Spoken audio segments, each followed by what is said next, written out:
Hello, myself Professor Kadse JJ from late Pushpadevi Patil Arts and Science College Risod Washim from Department of Microbiology, and today we are going to discuss a very interesting topic, that is viruses.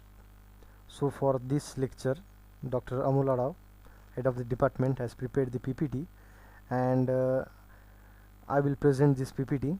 And in this lecture we are going to discuss about what do you mean by virus, and apart from that, what virus is made up of, then what are the structures of these viruses, and the history of viruses. So let's begin the virus.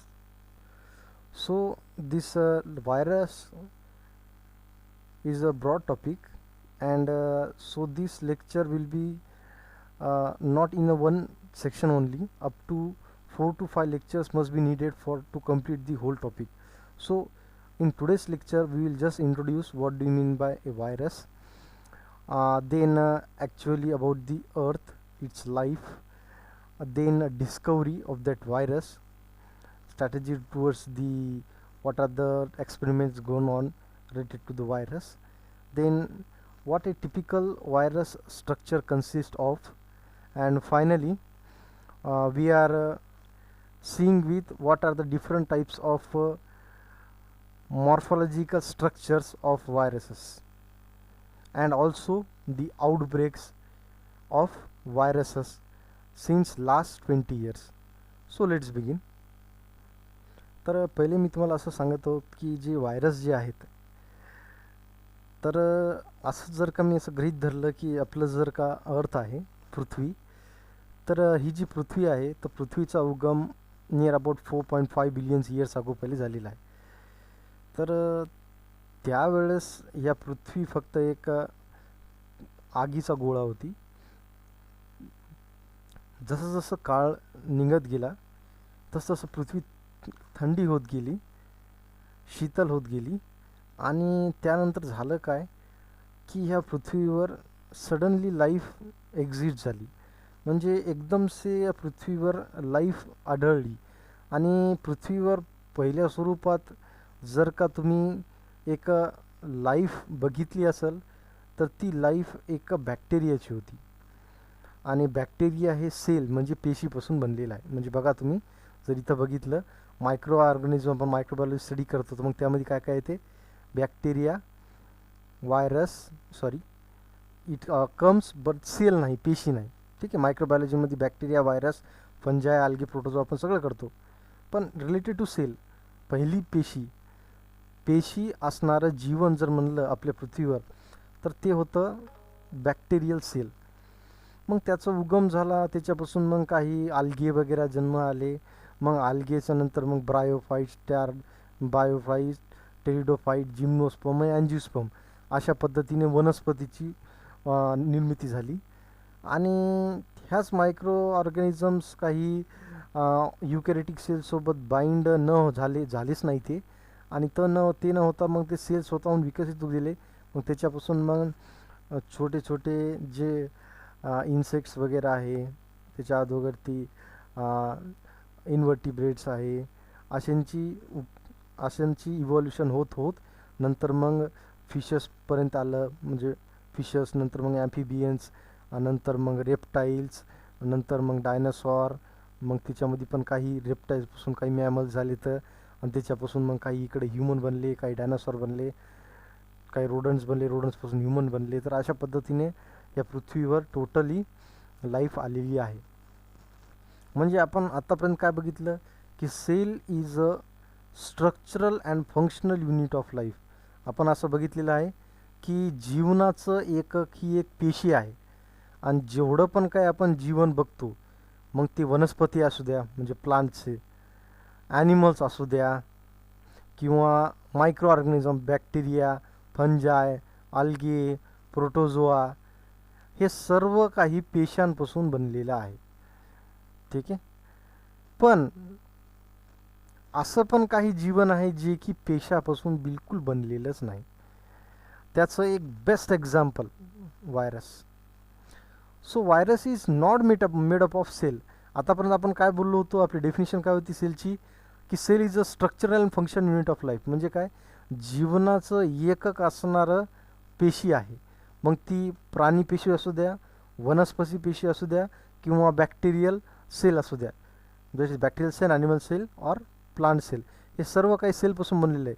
पण असं पण काही जीवन आहे जे सेलपासून मिळूच बनलेलं नाही. त्याचं एक बेस्ट एक्झाम्पल म्हणजे व्हायरस. तर व्हायरस नंतर मग आणखी बघू विरियॉन्स.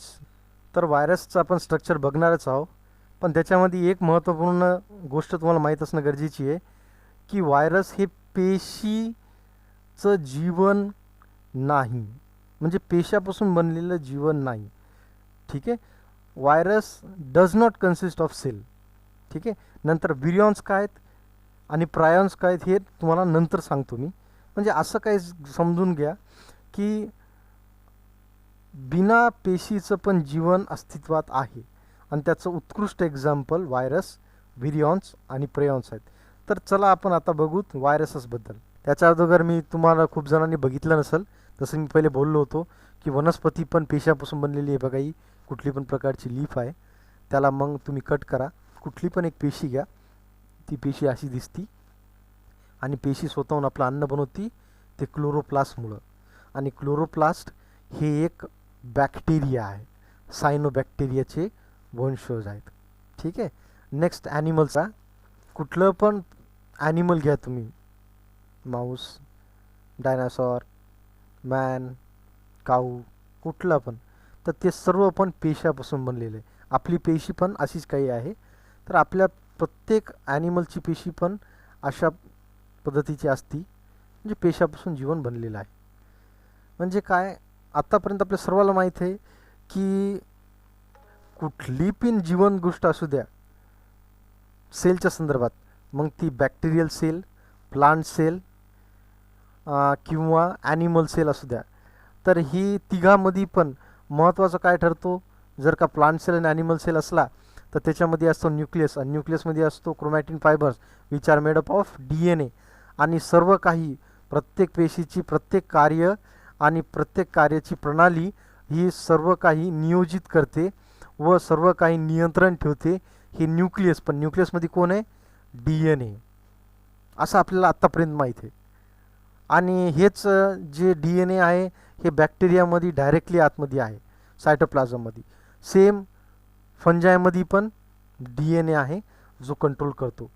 पण काही सायंटिस्टचं असं मानणं होतं पहिल्यापासूनच की DNA हे मूलभूत कंट्रोल करत नाही कुठल्याही प्रकारच्या लाईफ फॉर्मला. त्याचं उदाहरण म्हणजे व्हायरस. त्या दरम्यान व्हायरसची डिस्कवरी झाली नव्हती, पण त्यांना असं पण काय आढळलं होतं, just for example Carl Woese आणि क्रिक यांचं असं पण म्हणणं होतं की फक्त DNA हे जेनेटिक मटेरियल नसू शकते, जेनेटिक मटेरियल हे RNA पण असू शकते. आणि त्यांचं असं पण मानणं होतं की RNA can act as an genetic material which control most of the activities. पण ठराविक प्रूफ नव्हता. आणि हे जे मी काही पण बोलत आहे की RNA can act as a genetic material, तर याला RNA वर्ल्ड हायपोथेसिस असे म्हणले जाते. आणि याचे मुख्यतः समर्थन केलं तर कार्ल वूस आणि Franklin and that is Francis क्रिकनं. आणि त्यानंतर 1980च्या दरम्यान जे सिडनी अल्टमॅन अँड थॉमस नावाचे जे सायंटिस्ट आहे, त्यांनी सर्वप्रथम रायबोझाईम नावाचे एक स्ट्रक्चर त्यांना दिसला आहे. आणि तो रायबोझाईम ते एक प्रोटीन स्ट्रक्चर आहे, आणि तो प्रोटीन स्ट्रक्चर हे पण जेनेटिक जे प्रोटीन स्ट्रक्चर आहे जो की कॅटलाइज करून जो की स्वतः कॅटलाइज करू शकतो अदर रिॲक्शन्सला स्वतःहून. ठीक आहे, आपल्याला माहिती आहे most of the enzyme which कॅटलाइज the on reaction, पण ते स्वतःहून काही मॉलिक्यूल्सला सिंथसाइज पण करू शकतो. असं काही आढळलं आतापर्यंत आढळलं नव्हतं, पण 1980 पासून आढळलं.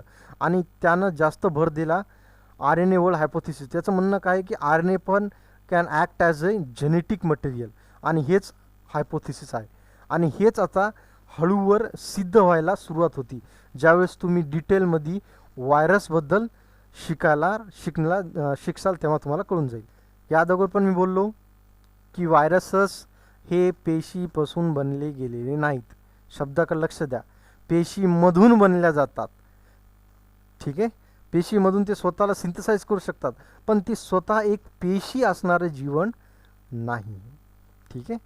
त्यानंतर महत्त्वाचं आपल्याला जर माहीत असलं पाहिजे की near about 5000 species of virus till to be known, म्हणजे 5000 प्रकारचे व्हायरसेस आत्तापर्यंत आपल्याला माहीत आहेत. आणि सोबतच काही व्हायरसेसची बद्दल मी तुम्हाला माहिती देईल जे की गेल्या 20 वर्षापासून आपल्या सर्वांना हे नावं पाठच आहेत, ज्यांनी खूप प्रमाणात डिसीज कॉज केलेला आहे वर्ल्ड वाईड, म्हणजे पूर्ण पृथ्वीवर पृथ्वीच्या पॉप्युलेशन्सला यांच्यामुळं इन्फेक्ट झालेला आहे. तर सुरुवात करूत आपण. जसं की आपण सध्या बघतो आहोत, आपण सर्वजण एका व्हायरसमुळं सर्वात जास्त त्रस्त आहेत, ते म्हणजे कोविड-19. त्याला आपण कोरोना व्हायरस असं नाव आहे, हे आपण सर्वांना माहीतच आहे. आणि हा जो कोरोना व्हायरस आहे याचा उगम वुहान शहर चायनापासून झालेला आहे, आपल्या सर्वांना माहीत आहे. पण मुख्यतः कोरोना व्हायरसचे मुख्यतः 8 टाईप्स आहेत, जे की आपण खूप पूर्वीपासून माहीत आहेत आपल्याला. आणि यापैकी आणखी एक व्हायरस आहे जे की सध्या कोरोनाचाच एक टाईप आहे, त्याला आपण सारी म्हणतो, ज्याचे मुख्यतः आपल्या इथं जर बघितले तर सारीचा आजार सध्या मुंबईमध्ये पण बघायला भेटत आहे टिल डेटला, या तारखेला, म्हणजे 2020 एप्रिलमध्ये. आणि औरंगाबादमध्ये पण आहे, आणि काही आता तर आमच्या हिंगोलीमध्ये पण काही 6 ते 7 पेशंट्स हे सारीचे भेटलेले आहेत. हे ॲक्च्युअली कोरोनाचाच एक टाईप आहे सारी. आणि हे ओव्हरऑल 2019 पासून हे स्प्रेड व्हायला सुरुवात झालेली आहे. आणि तुम्हाला जर आणखी महत्त्वाचं माहीत असेल तर कोरोना व्हायरस हे 2002 पासूनच आपल्या सर्वांना माहीत आलेला आहे, आणि तो चायनामध्ये 2002 पासूनच आउटब्रेकेड झालेला आहे सारी. आणि कोरोना व्हायरस त्याच्या अगोदरपासून आपल्या सर्वांना माहितीच आहे. त्यानंतर जसं आपण थोडं पाठीमागं जाऊ तर झिका व्हायरस 2016मध्ये अमेरिकामध्ये त्यानं पण बरेच डिसीज कॉज केली सर्वांना. वेल नोन इबोला, जे की आत्ता पण आपल्यामध्ये पेशंट्स भेटायलेत, या क्षणाला पण इबोलाचे पेशंट्स पण काही भेटायलेत. इम्युनो सिस्टीम जर का कमजोर झाली तर, जे की आफ्रिकामधून त्याचा उगम आहे. त्यानंतर हे ME-RS that is middle east respiratory syndrome, हे पण एक कोरोनाचाच एक टाईप आहे, आणि हे कोरोनापेक्षा पण जास्त घातक आहे. तर आपण जर बघितलं तर कोरोनाचे जे पेशंट्स आहेत सध्याचे कोरोना पेशंट्समध्ये काहीतरी आपण म्हणू शकतो की नियर अबाउट 2 to 3% पेशंट्स हे डेथ होतात, ज्यांना कुठल्या प्रकारचा आजार असेल किंवा कुठल्या प्रकारच्या ते कुठल्या सिव्हिअर कंडिशनमध्ये आहेत त्यांचाच बळी जात आहे. आणि मॅक्झिमम पॉप्युलेशन ही ह्या कोविड-19 पासून वाचत आहे किंवा सारीपासून वाचत आहे.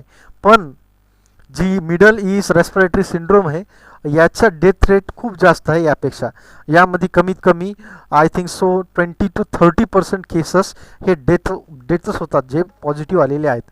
त्यानंतर मग 2011मध्ये पण मॅमल्समध्ये काऊ, कॅटल्स, काही दुसरे गोट्समध्ये आणि काही जणांमध्ये रिंडर पेस्ट नावाचा व्हायरस डिसीज हे स्प्रेड झालता. आणि वेल नोन आपल्या सर्वांना माहीत आहे स्वाईन फ्लू कशापासून झालता हे सर्वांना माहीत आहे.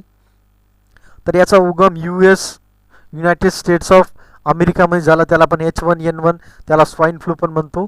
आणि 2005 मध्ये आउटब्रेकेड झालते वेस्टर्न कंट्रीजमध्ये चिकनगुनिया, आणि तेच इंडियामध्ये आलता 2006 पासून, जे की आपल्या सर्वांना माहीत आहे हे पण एक व्हायरस डिसीज आहे. तर हे असे व्हायरस डिसीजेस आहेत जे की कॉमनली आपल्याला माहीत आहेत आणि जे व्हायरसपासून होत आहेत. तर एक शॉर्टमध्ये मी तुम्हाला व्हायरस काय आहे या संदर्भात माहिती देतो. तर व्हायरसची डेफिनेशन अशी आहे की virus is a intracellular obligate host parasite. याचा मतलब असा आहे, व्हायरस इज ए इंट्रासेल्युलर म्हणजे सेलच्या आतमध्ये, म्हणजे कुठल्या पण पेशीच्या आतमध्ये जाऊन तो इन्फेक्ट करतोय. ठीक आहे. Virus is a intracellular. Obligate म्हणजे काय, इंट्रासेल्युलर प्लस ऑब्लिगेट. ऑब्लिगेटचा अर्थ असा आहे की तो स्पेसिफिड आहे. म्हणजे काय, जर ॲनिमलचा व्हायरस आहे तो ॲनिमललाच इन्फेक्ट करतात. काही एक्सेप्शन आहेत याच्यामध्ये पण तुम्हाला सांगतो.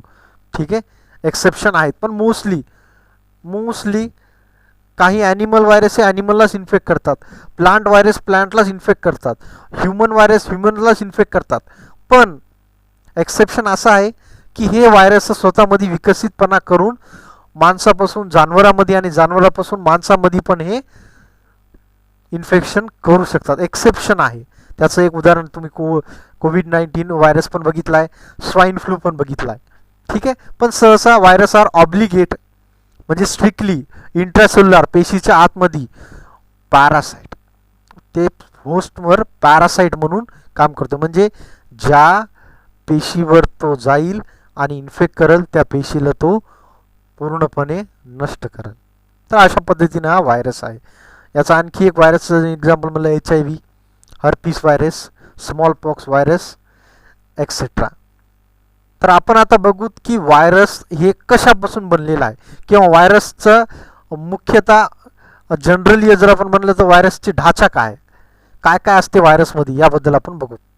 जर तुम्ही व्यवस्थितपणे बघितलं, हे एक व्हायरस आहे बेस्ट, जे की आपण दररोज आपण कोरोना व्हायरस बघत आहे.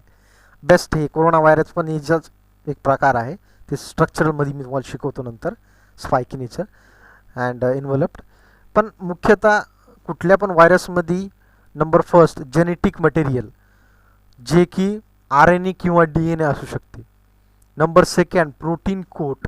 ते जेनेटिक मटेरियल एका विशिष्ट ढाच्यामध्ये आतमध्ये ठेवलेले. जस्ट फॉर एक्झाम्पल आपण जे कुकर बघितलंय, ठीक आहे, कुकर आणि त्याच्या आतमध्ये जर का तुम्ही एखादी कुठली पण घटक ठेवला, जस्ट फॉर एक्झाम्पल एखादा ग्लास, तर काय होईल, काचाचा ग्लास जर ठेवला तर काय होईल, कुकर पॅक बंद आहे. तुम्ही कुकरला जर का खडा मारला तर काच फुटल का, नाही आतला. का, कारण envelope that is protein coat आणि एन्व्हलप हे सपोर्ट करतात, आतल्या जेनेटिक मटेरियलला नुकसान होऊ देत नाही.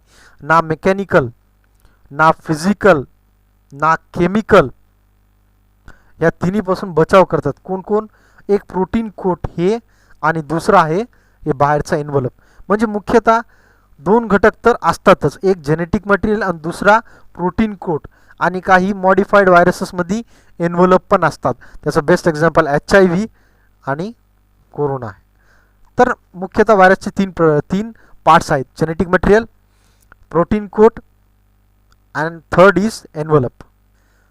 जर तुम्हाला कोणी म्हणलं की व्हायरसेस तर आहेच, पण व्हायरसेस आपण कशानं बघत आहेत, जर बॅक्टेरिया बघायचा तर मायक्रोस्कोप लागतो, कंपाऊंड मायक्रोस्कोप और लाईट मायक्रोस्कोप.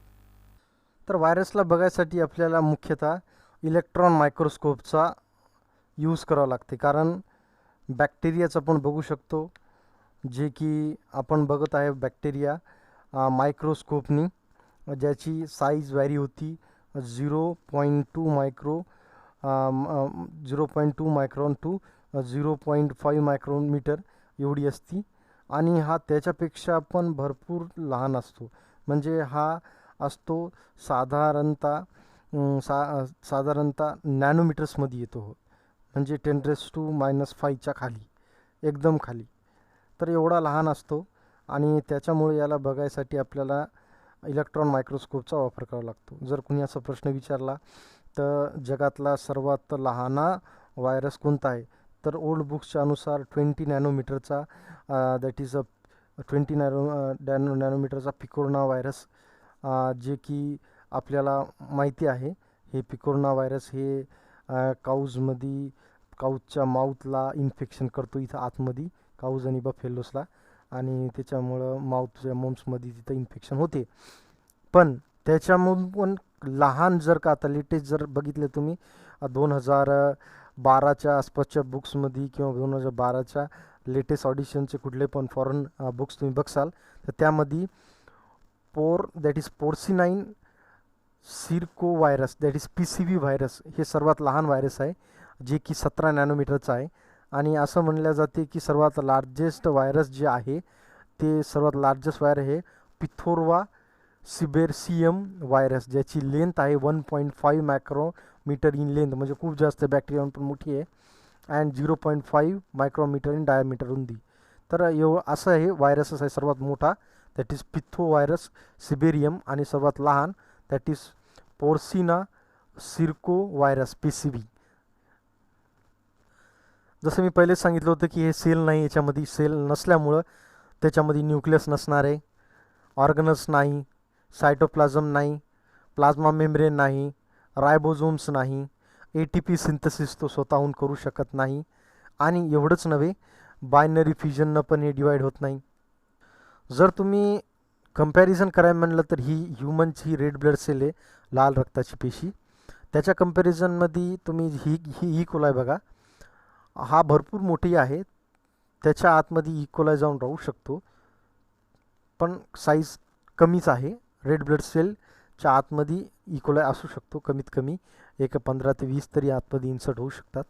आणि एका रेड ब्लड सेलमध्ये, रेड ब्लड सेल आपल्याला माहिती आहे भरपूर लहान असते, त्याच्या आतमध्ये पण कमीत कमी 10 ते 12 पर्यंत तरी आरामशीर इकोलाय त्याच्यामध्ये समावू शकतात. पण एका इकोलायमध्ये तुम्ही जर व्यवस्थित बघितलं तर इकोला एक बॅक्टेरिया आहे, आणि बॅक्टेरियाला इन्फेक्ट करणाऱ्या व्हायरसला बॅक्टेरियोफाज म्हणतो. आणि जर तुम्ही व्यवस्थित बघितलं तर हा बॅक्टेरियोफाजची साईज बघा आणि या इकोलाची साईज बघा. असं गृहीत धरलं जाते एक अंदाज की बॅक्टेरियोफाज इकोलायमध्ये साधारणतः 200 ते 300 आसपास बॅक्टेरियोफाजेस एका इकोलायमध्ये असू शकतात. तर एवढं मोठं जग ह्या बॅक्टेरियोफाजला आहे इकोलायचं. इकोलाय आधीच आपल्या डोळ्याला दिसू शकत नाही, त्याच्याहून पण लहान हा व्हायरस असतो. सोबतच अदर व्हायरस, रेबीज व्हायरस, जे की आपण बघितलं आहे, जे की प्राण्यांपासून स्प्रेड होतो, त्यामध्ये डॉग्स, काही मंकीज, काही मँग्रूव्सपासून पण तो स्प्रेड होतो. सोबतच रायनो व्हायरस जे आहे ते स्मॉलली इन्फ्लुएन्झल इन्फेक्शन, अडिनो व्हायरस आहे, यामध्ये मग प्रियॉन्स पण आहे, प्रियॉन्स काय त्याबद्दल पण बघूत. हे पण असेल्युलर लिव्हिंग एंटिटीज आहेत. आणि पोलिओ व्हायरस पण आहेत, इबोला व्हायरस पण, जे की आता आपण बघितलं होतं आउटब्रेक झालं त्याचा, तर तो पण या संदर्भात अशा पद्धतीने असू शकतो. तर अगोदरच आपण डेफिनेशन बघितली होती, viruses are obligate intracellular host parasite, म्हणजे स्पेसिफिकली ते सेलच्या आतमध्ये जाऊन स्पेसिफाईड सेललाच इन्फेक्ट करतात. आणि स्पेसिफाईड सेलला इन्फेक्ट करण्यासाठी त्यामध्ये गरजेचं असते स्पाईक स्ट्रक्चर, काही प्रमाणात एन्व्हलप स्ट्रक्चर. हे बघा, हे स्पाईक एन्व्हलप्स हे महत्त्वाचं आहे स्पेसिफाईड होस्ट सिलेक्ट करण्यासाठी. म्हणजे जस्ट फॉर एक्झाम्पल, जर का एखादा व्हायरस आहे जसं की स्मॉलपॉक्स व्हायरस, तर स्मॉलपॉक्स जर काऊ व्हायरस असेल तर काऊलाच इन्फेक्ट करणार. मग त्यासाठी मग स्पेसिफाईड अटॅचमेंटसाठी स्पेसिफाईड स्ट्रक्चर, स्पाईक्स आणि एन्व्हलप हे महत्त्वाचे रोल प्ले करतायत. त्यानंतर दुसरी गोष्ट मी तुम्हाला सांगितली होती की जेनेटिक मटेरियल, कुठल्या पण व्हायरसमध्ये महत्त्वाचे घटक आहे genetic material, envelope and protein code. तर सर्वात महत्त्वाचं जेनेटिक मटेरियल हे व्हायरसचं एक तर DNA असेल किंवा RNA असू शकते. तर आता मी तुम्हाला सांगणार की व्हायरस कशा पद्धतीने एक सेलला इन्फेक्ट करतो आणि स्वतःला रिप्लिकेट करतो, स्वतःची कॉपीज बनवतो, स्वतःची संख्या कशी बनवतो. तर याचं उदाहरण आपण घेऊ, एक इकोलाय सेल, ठीक आहे, आणि एक बॅक्टेरियोफाज, ठीक आहे. तर गृहीत धरा ही इकोलाय सेल आहे, हे जे पहिले दाखवतो मी, ही इकोलाय सेल अशी नसती गोल, गृहीत धरू हे इकोलाय सेल आहे. आणि हा बॅक्टेरियोफाज म्हणजे virus that only infect the bacteria, they are known as bacteriophage. काय होते, सर्वप्रथम बॅक्टेरियोफाज येते आणि इथं अटॅच होते. अटॅच झाल्यानंतर जेनेटिक मटेरियल फक्त आतमध्ये इन्सर्ट करते. बघा, जेनेटिक मटेरियल काय आहे याचं, DNA, कोणाचं RNA पण असू शकते. सध्या याचं जेनेटिक मटेरियल DNA आहे, इन्सर्ट केलं. आता तुम्ही बघा, हे फक्त जेनेटिक मटेरियल आतमध्ये आलेलं आहे. हा जेनेटिक मटेरियल नंतर काय होतो, होस्ट म्हणजे काय, हे बॅक्टेरिया ठीक आहे. ह्या बॅक्टेरियाला होस्ट असं म्हणतात आणि हा जो आहे व्हायरस हे पॅरासाईट आहे. तर मग हे होस्टची जोडी पण सेल मशिनरी, रायबोझाईम सिंथसाइज करणारी, DNA नवीन बनवणारे काही एन्झाईम्स, ह्या सर्वांना आपल्या ताब्यामध्ये घेते आणि स्वतःचं जेनेटिक मटेरियल आणि स्वतःला लागणारे प्रोटीन्सच बनवते. बघा तुम्ही इथं जर तुम्ही व्यवस्थितपणे बघितलं तर इथं काहीच नाही आहे, फक्त सायटोप्लाझम आहे आणि बॅक्टेरियाचं जेनेटिक मटेरियल आहे आणि कुठंतरी व्हायरसचं जेनेटिक मटेरियल आतमध्ये इन्सर्ट झालेलं आहे आणि हे जेनेटिक मटेरियल पूर्ण आतमधल्या ह्या सेलच्या एन्झाईम्सला, पूर्ण या सेलला कंट्रोल करतो आणि कंट्रोल करून स्वतःचंच रिप्लिकेशन करतो आणि स्वतःचा ढाचा बनवतो. बघा बॅक्टेरियोफाज बनले, नंतर हे बॅक्टेरियोफाज बाहेर निघतात आणि बाहेर निघून या सर्व पेशाला सर्वीकडून फोडून निघतात आणि अशा पद्धतीने पेशी मरून जाते. जर का हे बॅक्टेरियोफाज न समजता जर याला तुम्ही जर HIV गृहीत धरलं किंवा कोरोना व्हायरस गृहीत धरलं किंवा साधं तुमचं सर्दी कॉज करणारा इन्फ्लुएन्झा व्हायरस धरला एखादा, ते पण ह्याच पद्धतीने करते. काय करते? जेनेटिक मटेरियल आतमध्ये इन्सर्ट करते. आतमध्ये इन्सर्ट केल्यानंतर कुठं कुठं कॅप्सिड पण इन्सर्ट होते बरं, कुठल्या कुठल्या जेनेटिक इन्फॉर्मेशन, पण मोस्टली जेनेटिक इन्फॉर्मेशन्स आत येते. स्वतःचा ढाचा बनवतात, मग पेशीमधून फुटून बाहेर निघतात. म्हणजे आला एक आणि त्यानं आपले कॉपीज हजारोच्या संख्येनं बनवते. एका बॅक्टेरियोफाजपासून हजारो बॅक्टेरियोफाज, एका व्हायरसपासून हजारो व्हायरस असं करून पेशंटला ते नष्ट करतात. म्हणून HIV पेशंट म्हणा, कोरोना व्हायरसचा पेशंट म्हणा, साधं सर्दी पडसं पण म्हणा, सर्दी पडसंमध्ये पण तुमचे बॉडीचे सेल्स कमी होतात. याचं एक उत्कृष्ट एक्झाम्पल म्हणजे तुम्हाला सर्दी झाली की तुमचा गळा कचकच करणे, इरिटेशन, नाक कचकच करणे, म्हणजे तुमचे सेल्स बस्ट व्हायले. तिथं कोण करायलेत? ते पेशा खायलेत तुमचे व्हायरसेस. हे व्हायरसेस तुमच्या पेशांना खात आहे, म्हणून इचिंग वगैरे, इरिटेशन्स वगैरे होते आणि नेझल कॅव्हिटीमध्ये ते पेशा काही प्रमाणात हे कमी होतात. पण मनुष्य असा आहे की दररोज near about trillions of cells we are excreting. म्हणजे तोंड धुत्या वेळेस आपण हजारो पेशा बाहेर टाकतो. नाकामधून श्वास टाकता वेळेस पण काही पेशा मरून जातात, ते पण नंतर म्युकस नाकामधला फ्लुइड थ्रू आपण बाहेर टाकतो. एक्सक्रिशन दरम्यान पण खूप सारे पेशा आपण बाहेर टाकत असतो. असं नाही की पूर्ण पेशा मरतात म्हणजे पूर्ण काही नाकातमधले पूर्ण नाकच पोकळ होऊन जाईल, तशातली गोष्ट नाही. फक्त वरची इपिथेलियल लेयर्सला तो इन्फेक्ट करतो. पण काही सिव्हिअर आजार्स आहेत जसे की HIV, कोरोना, काही अदर व्हायरसेस आहेत, ते डीपमध्ये इन्फेक्शन करतात. इन्फेक्शन वाढत राहतात आणि ते बॉडीमधले खूप सारे सेल्सला पण ते डॅमेज करतात. का? कारण रोगप्रतिकार देणारे जे सेल्स आहेत ते ठीकसे काम करत नाही. तर अशा पद्धतीने व्हायरस रिप्लिकेट करते. आपण आत्ताच बघितलं होतं की व्हायरस स्वतःला रिप्लिकेट करायसाठी स्वतःचा जेनेटिक मटेरियलचा वापर करतो. दुसरी महत्त्वाची गोष्ट की व्हायरसेस कधी पण केमिकली सिंथसाइज मीडियावर ग्रो होत नाही. जसं की आपण बॅक्टेरिया गृहीत धरलं, बॅक्टेरिया आपण ग्रो करतो कशावर? न्यूट्रिएंट आकारवर ग्रो करतो. ठीक आहे. फंजाय म्हणलं तर पोटॅटो डेक्स्ट्रोज आकारवर तुम्ही ग्रो करणार. पण व्हायरसला ग्रो करायचं तर तुम्हाला तसं नाही. तुम्ही काही NA मीडिया, न्यूट्रिएंट आकार मीडिया नाही वापरणार. व्हायरसला तुम्हाला ग्रो करायचं तर तुम्हाला लाईव्ह सेल्स द्यावं लागतील. मग ते बॅक्टेरियल सेल्स द्या तुम्ही किंवा एम्ब्रियोनिक सेल्स द्या ऑफ चिक, और हिला सेल लाईन द्या, जे की मनुष्याच्या पेशा आहेत, हिला सेल लाईन. त्याच्यावर पण ते जिवंत पेशावर त्यांना इन्फेक्शन करू द्यायला जाते. एक पेटी डिश टाईपमध्ये तिच्यामध्ये सेल लाईन असती, पेशा असतात आणि त्याच्यावर ग्रो केल्या जातात हे व्हायरसेस. तर मी आत्ताच तुम्हाला सांगितलं की व्हायरसचे जेनेटिक मटेरियल आतमध्ये येते. आतमध्ये आल्यानंतर प्रथमतः महत्त्वाचे घटक जे लागणारे स्वतःला पूर्ण पेशीला कंट्रोल करण्यासाठी व्हायरस काय करतो? तसे घटक बनवतो. मग त्याला आपण एन्झाईम असे म्हणतो. आणि ज्यांचं जेनेटिक मटेरियल RNA आहे ते ट्रान्सक्रिप्टेस नावाचा एन्झाईम बनवतात, जे की RNA व्हायरसमध्ये असते. RNA जेनेटिक इन्फॉर्मेशन जसं आत आली, जर तुम्ही ही डायग्राम बघितली, जसे की जर ही DNA नसता, जर का इथं जेनेटिक मटेरियल जर का RNA असता, तर RNA इथं आलेला आहे जेनेटिक मटेरियल, हे लगेच मग काय होते? लगेच याच्यामधले काही दुसरे सायटोप्लाझमिक एन्झाईम्स आहेत, ते काय करतील? याचं ट्रान्सक्रिप्शन करतील आणि त्याच्यापासून काय बनवतील?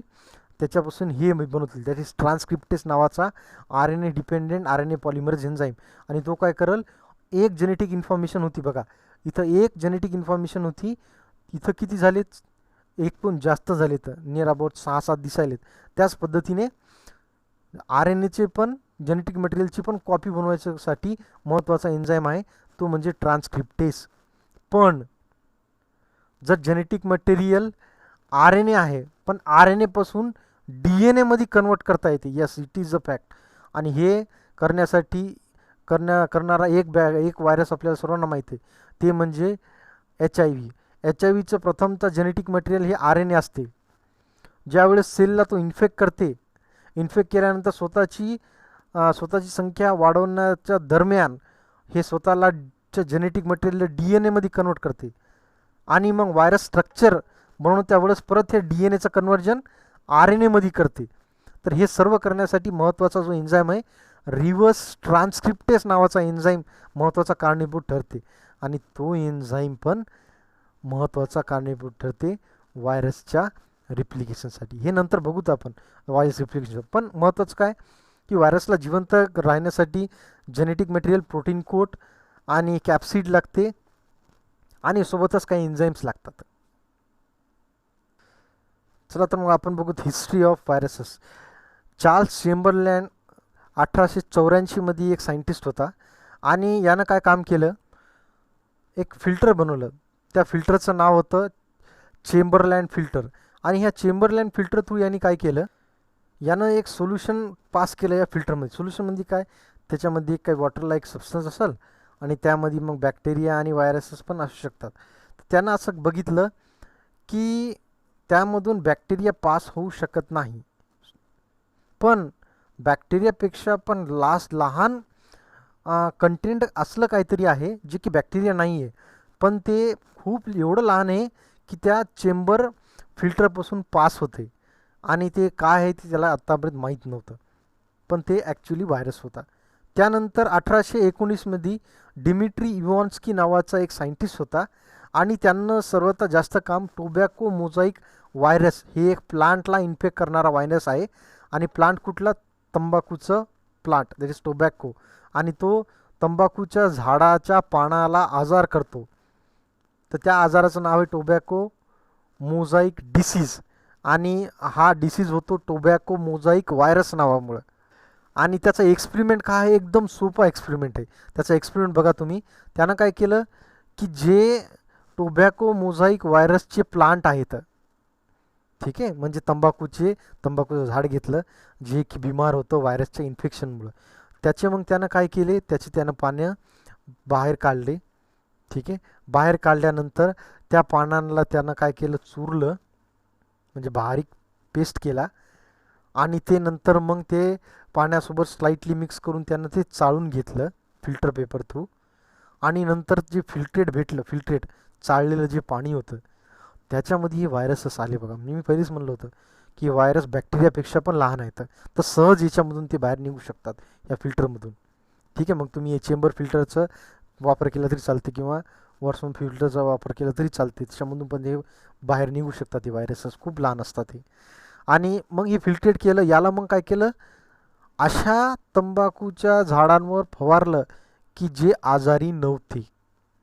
आणि त्यानं असं त्याच्या निदर्शनात आलं की ज्यावेळेस असं पाणी मी एक चांगल्या हेल्दी प्लांटच्या पानावर टाकलं, काही दिवसानंतर तो प्लांटला पण सेम प्रकारचा आजार झालेला आहे, that is tobacco mosaic disease. हा त्या वनस्पतीला झाला, पहिले नव्हता. पण ज्यावेळेस हे असं जे फिल्ट्रेट आपण जे काढलेलं आहे पहिले बिमार प्लांट्सपासून, ते ज्यावेळेस या प्लांटवर स्प्रेड केलं तर हा डिसीज झालेला होता. आणि हेच केलं तर एक्सपेरिमेंट करून दाखवलं टोबॅको मोझाईक व्हायरसचं डिमिट्री इव्हॉन्स्की. त्यानंतर 1899 मध्ये मार्टिनस बेजरिंग हे एक सायंटिस्ट होता.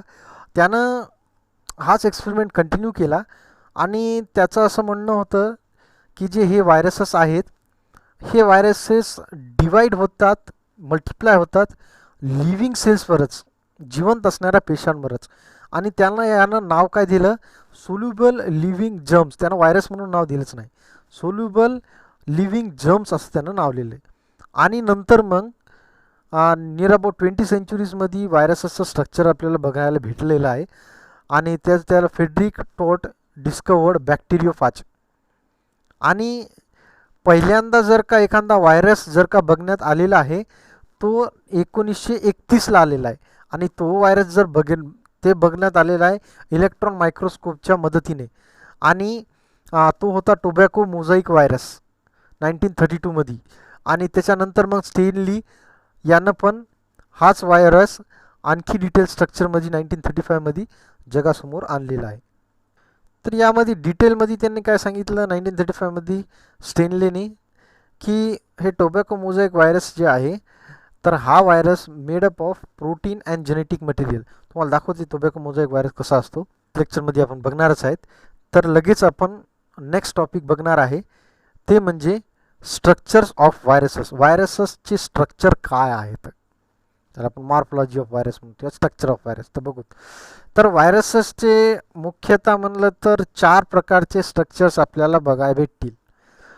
पहिलं आहे polyhedral virus, second enveloped virus, third helical virus आणि फोर्थ कॉम्प्लेक्स व्हायरस.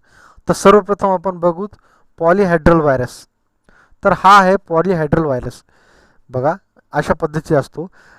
पहिलेच आपण म्हणलं होतं की कुठल्या पण व्हायरसमध्ये 3 घटक महत्त्वाचे असतात. तर याच्यामधलं पहिलं घटक जेनेटिक मटेरियल बघा न्यूक्लिक ॲसिड. आणि दुसरं मटेरियल आहे ते म्हणजे कॅप्सिड. ठीक आहे, कॅप्सिड.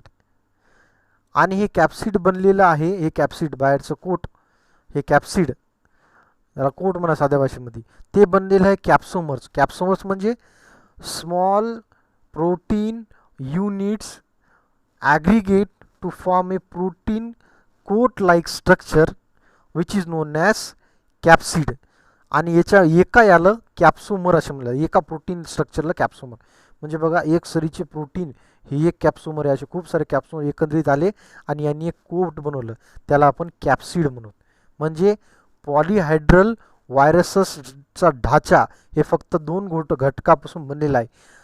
सगळ्यात आतमध्ये आहे जेनेटिक मटेरियल आणि दुसरं आहे बाहेरचं आवरण, त्याला आपण कॅप्सिड असं म्हणू. तर याचे एक्झाम्पल्स आहेत ॲडिनो व्हायरस, पॉलीमिटलिस व्हायरस एक्सेट्रा. नेक्स्ट आपण व्हायरसचा टाईप जे बघणार आहे त्याला आपण एन्व्हलप्ड व्हायरस असे म्हणतो. एन्व्हलप म्हणजे कवर, आपल्याला माहीत आहे. तर इथं जर तुम्ही व्यवस्थित बघितलं तर याच्यामध्ये ते पूर्ण स्ट्रक्चर्स आहेत जे मी म्हणलो होतं. नंबर फर्स्ट जेनेटिक इन्फॉर्मेशन आहे DNA स्वरूपात किंवा RNA पण असू शकते. तर DNA स्वरूपात इन्फॉर्मेशन आहे. त्यानंतर याच्या आतमध्ये कॅप्सिड आहे, त्याला कॅप्सूल असे म्हणा. ठीक आहे. आणि त्याच्यावर पण एक बाहेरून कवरिंग आहे, त्याला एन्व्हलप म्हणू. म्हणजे बघा जे आपण बोललो होतो की मूलभूत जेनेटिक इन्फॉर्मेशन, कॅप्सिड आणि एन्व्हलप ह्या 3 घटक व्हायरसमध्ये असणं गरजेचे आहेत फुल टू व्हायरसमध्ये. तर त्याच्यापैकी याच्यामध्ये एन्व्हलप व्हायरसमध्ये सर्व काय बघतो. आणि एन्व्हलप व्हायरसमध्ये महत्त्वाचं म्हणलं तर या एन्व्हलपवर काही ग्लायकोप्रोटीन्स असतात. आणि महत्त्वाचं म्हणलं हे जे स्ट्रक्चर दिसायले ते ग्लायकोप्रोटीनचे आहेत. आणि हे टाचण्यासारखे स्ट्रक्चर दिसायले यांना स्पाइक्स म्हणले जाते. हे ग्लायकोप्रोटीन आणि स्पाइक्स हे दोघं पण काय करतात, हे दोघं पण स्पेसिफिसिटीसाठी जाणले जातात. म्हणजे काय, हे व्हायरस जर का फक्त आणि फक्त ॲनिमल्सलाच डिसीज कॉज करत आहे तर ॲनिमल्सलाच कसा रिकग्नाइज करतो म्हणजे कसा ओळखतो, तर ह्या स्पाइक लाईक स्ट्रक्चरमुळे ते ओळखतो. तर याचे एक्झाम्पल्स आहेत hepatitis B virus, hepatitis A virus, नंतर महत्त्वाचा जे आता आपण सर्वजण परेशान आहे corona virus and herpes simplex virus. हे सर्व एक्झाम्पल्स आहेत एन्व्हलप व्हायरसचे. नेक्स्ट व्हायरसचं जे स्ट्रक्चर आपण बघणार आहे ते आहे helical virus. That is helical virus number 3. तर हेलिकल व्हायरसचं एक एक्झाम्पल आपण पूर्वीपासूनच बघत आलो जे की बेजरिंगनं आपल्याला दाखवलेलं आहे आणि इव्हॉन्स्कीनं पण. तर ते होतं टोबॅको मोझाईक व्हायरस. याचं बेस्ट एक्झाम्पल. तर टोबॅको मोझाईक व्हायरस हे एक हेलिकल व्हायरस आहे आतमध्ये जेनेटिक मटेरियल हे बघा, याच्यामध्ये काय आहे, कॅप्सिड आहे आणि जेनेटिक मटेरियल डायरेक्टली इन्सर्ट आहे आणि हेलिकल स्ट्रक्चरमध्ये आहे, अशी स्पायरली स्ट्रक्चर आहे. It consist of hollow structure म्हणजे पोकळ सिलेंडरसारखं पोकळ आतमधून हे असते सिलेंड्रिकल स्ट्रक्चर आणि आतमधून पोकळ आहे आणि त्या पोकळ कॅव्हिटीमध्ये जेनेटिक इन्फॉर्मेशन स्टोअर केलेली आहे. मग हे कधी कभार हे पोकळ असू शकते, कधी कभार याचं ढाचा ही सिलेंड्रिकल असू शकते म्हणजे सिलेंडर लाईक स्ट्रक्चर, कधी कभार हे कॅप्सिड असू शकते, कधी कभार हे फिलामेंटस धाग्या स्वरूपासारखं पण याचं स्ट्रक्चर असू शकते किंवा याचं रॉड टाईप स्ट्रक्चर पण असू शकते. रॉड टाईप स्ट्रक्चरचं एक बेस्ट एक्झाम्पल आहे रॅबिडो व्हायरस, त्याला आपण साध्या भाषेमध्ये रेबीज व्हायरस म्हणतो. तर रेबीज व्हायरसचं हे रॉड टाईप ऑफ स्ट्रक्चर आहे. ठीक आहे, काही कॅप्सिड आणि काही जे स्ट्रक्चर आहेत आयकोझाहेड्रल टाईपमध्ये, तर रायनो व्हायरस, ॲडिनो व्हायरस, पोलिओ व्हायरस हे सर्व हेलिकल हेलिकल व्हायरस स्ट्रक्चरच्या याच्यामध्ये टाईप्समध्ये हे येत आहेत. आणि सर्वात शेवटचं type of virus that is a complex virus आपण असं म्हणतो. तर कॉम्प्लेक्स व्हायरस नावच तुम्हाला सांगतंय. या कॉम्प्लेक्स व्हायरसचं स्ट्रक्चर जर तुम्ही बघितलं तर या स्ट्रक्चरमध्ये हे हेड पोर्शन आहे, त्याला कॅप्सिड असे म्हणले जाते. या कॅप्सिडच्या आतमध्ये जेनेटिक इन्फॉर्मेशन आहे आणि वर ही कॅप्सिड बनलेली जे की प्रोटीन बनलेली. याला म्हणलं जाते कॉलर. ठीक आहे, याला म्हणलं जाते शीथ किंवा स्टाल्क, याला म्हणलं जाते टेल फायबर्स आणि याला म्हणलं जाते बेस प्लेट. म्हणजे कंप्लीट ढाचा आहे हे, ज्यामध्ये वेगवेगळ्या प्रकारचे कंपोनंट्स मिळून याला कंप्लीट बनवतात. आणि हे टाईप कुठलं आहे, हे आहे T4 बॅक्टेरियोफाज. म्हणजे T4 म्हणजे सर याचं नाव T4 असं दिलेलं आहे, पण हे बॅक्टेरियोफाज आहे. Bacteriophage are the phage which infect the bacteria only. पण कॉम्प्लेक्स व्हायरस कधी कभार फिलामेंटस पण असू शकते. तर याचं एक दुसरं एक्झाम्पल आपण बघूत, इबोला व्हायरस. इबोला व्हायरसच्या संदर्भात मी तुम्हाला दाखवतो. तर हे जे स्ट्रक्चर तुम्ही बघत आहे, हा जे स्ट्रक्चर आहे हा इबोला व्हायरस हे रेड स्ट्रक्चरमध्ये आहे. तर हे that is a filamentous rod like structure. आणि ही जी बॅकग्राऊंडमध्ये हे जे ब्लूइश कलर दिसत आहे तुम्हाला, तर हे जे ब्लूइश कलर आहे ही एक प्रकारची सेल आहे. सेलची बाहेरची ही कवरिंग दाखवल्या गेलेली आहे. तर अशा पद्धतीने आपण आजच्या ह्या सेक्शनमध्ये आपण मुख्यतः व्हायरसेसबद्दल डिस्कस केलं. तर ह्या व्हायरसेसबद्दल आपण काय काय डिस्कस केलं की व्हायरस ह्या पृथ्वीवर प्रथमतः जीवन देणारा घटक आपण असं म्हणू शकतो. कारण आज आपण म्हणू शकतो, कारण जीवन हे फक्त सेलच्या संदर्भातच राहिलं नाही, जीवन हे सेल नसणाऱ्यामध्ये पण बघून आज बघलेलं आहे आपण. त्याचं एक उदाहरण म्हणजे व्हायरसेस.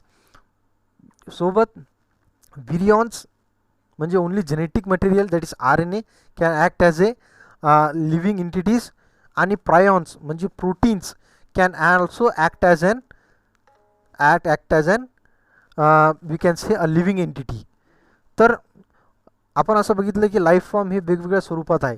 त्यानंतर आपण बघितलं ह्या लेक्चरमध्ये की आउटब्रेक्स कुठले झालेत 20 वर्षामध्ये. त्यानंतर एक जनरल व्हायरस स्ट्रक्चर काय असते या संदर्भात बघितलं. त्यानंतर आपण क्लासिफिकेशन ऑफ व्हायरस तर राहिलेलं आहे आपलं. आपण फक्त जे बॅक्टेरियल स्ट्रक्चर जे आहेत, तर बॅक्टेरियल स्ट्रक्चर हे मुख्यतः 4 प्रकारचे आहेत आणि हे 4ही प्रकारचे जे स्ट्रक्चर्स आहेत आपण ओव्हरऑल हे बघितलेले आहेत. आणि फायनली आपण याचे एक्झाम्पल्स पण बघितले. तर आपलं नेक्स्ट सेक्शन जे होणार आहे, नेक्स्ट लेक्चर जे होणार आहे, तर हा नेक्स्ट लेक्चर हे साधारणतः 3 सेशनमध्ये होणार आहे. तर त्यामध्ये आपण classification of viruses number 1, number 2 replication of viruses. तर रिप्लिकेशन ऑफ व्हायरसमध्ये lytic cycle and lysogenic cycle of viruses हे कंटेंट बघणार आहे. आणि त्यानंतर सर्वात शेवटचं जे टॉपिक असेल that is cultivation of viruses. तर यामध्ये आपण असे काही टेक्निक्स बघूत, नवीन टेक्निक्स जे की बॅक्टेरियाचा वापर किंवा ॲनिमल सेलचा वापर किंवा एक लाईव्ह एक सेलचा वापर किंवा अदर काही टेक्निक्स जे की व्हायरसेसला कल्टिवेट करण्यासाठी, आपण बॅक्टेरिया कसा कल्टिवेट करतो त्याचप्रमाणे व्हायरसला कल्टिवेट कसं करू या संदर्भातला आपण हे व्हिडिओ लेक्चर होणार आहे. तर अशा प्रकारे आज आपण हे सर्व बघितलेलं आहे.